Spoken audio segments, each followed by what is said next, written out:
Di informasi yang pertama ada Google yang diam-diam kasih uang ke Samsung. Ya, Google diam-diam membayar Samsung 8 miliar US dollar atau sekitar 125 triliun rupiah agar produknya tetap menjadi default di setiap ponsel Samsung.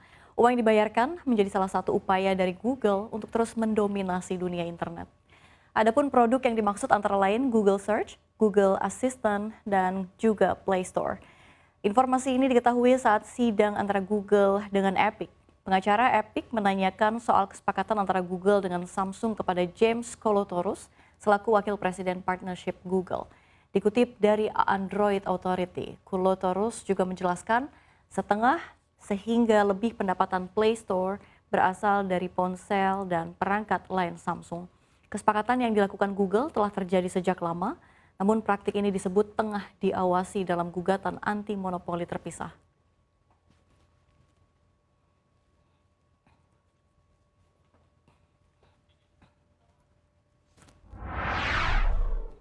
Ya, kita beralih ke informasi lainnya masih dari mancanegara. CEO OpenAI, Sam Altman, tiba-tiba ditendang dari jabatannya di perusahaan yang ia dirikan sendiri, OpenAI. Startup tersebut menjadi populer saat meluncurkan layanan chatbot AI generatif.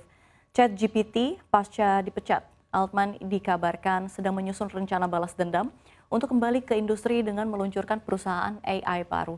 Dikutip dari Reuters, rencana itu diketahui dari sumber dalam yang mengetahui kemelut internal.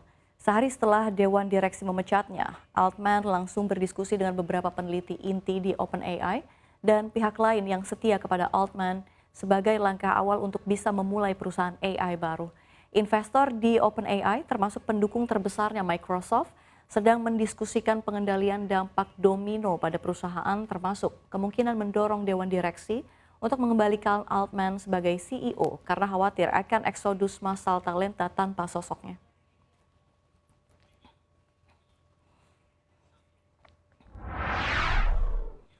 Ya, di informasi selanjutnya, sosok pemilik Victoria's Secret Leslie Wexner baru-baru ini menjadi sorotan setelah dia memutus hubungan dengan Harvard University karena menganggap kampus top dunia tersebut lebih berpihak pada Israel. Leslie sendiri bersama istrinya Abigail adalah pendiri organisasi nirlaba non-profit Wexner Foundation yang selama ini menjadi salah satu donatur terbesar di Harvard University. Menurut laporan CNN International, Wexner Foundation mengumumkan bahwa Harvard Kennedy School tidak lagi menjadi mitra yang kompatibel untuk organisasinya. Mereka juga menyatakan bahwa yayasan memiliki misi untuk mengembangkan dan menginspirasi pemimpin dalam komunitas Yahudi di Amerika Utara dan Israel melalui program dan investasi kepada para profesional berbakat. Keputusan Wexner University untuk mengakhiri hubungan dan dukungan finansial untuk Harvard adalah salah satu contoh respon para pendonor yang terkejut dan kontra atas dukungan universitas terhadap Palestina dan menyerukan anti-Israel.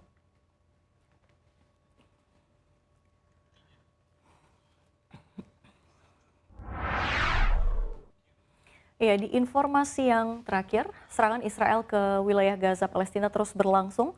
Tel Aviv terus mengarahkan artileri daratnya termasuk atau memasuki Gaza untuk menyerbu milisi Hamas.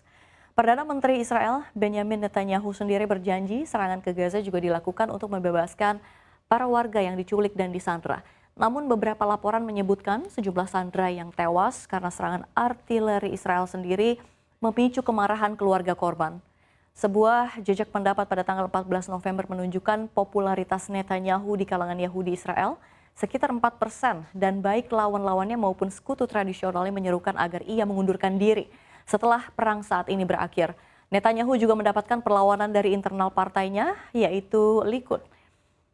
Rasa frustasi terhadap Netanyahu semakin memuncak hingga beberapa orang bahkan keluar dari partai sayap kanan itu.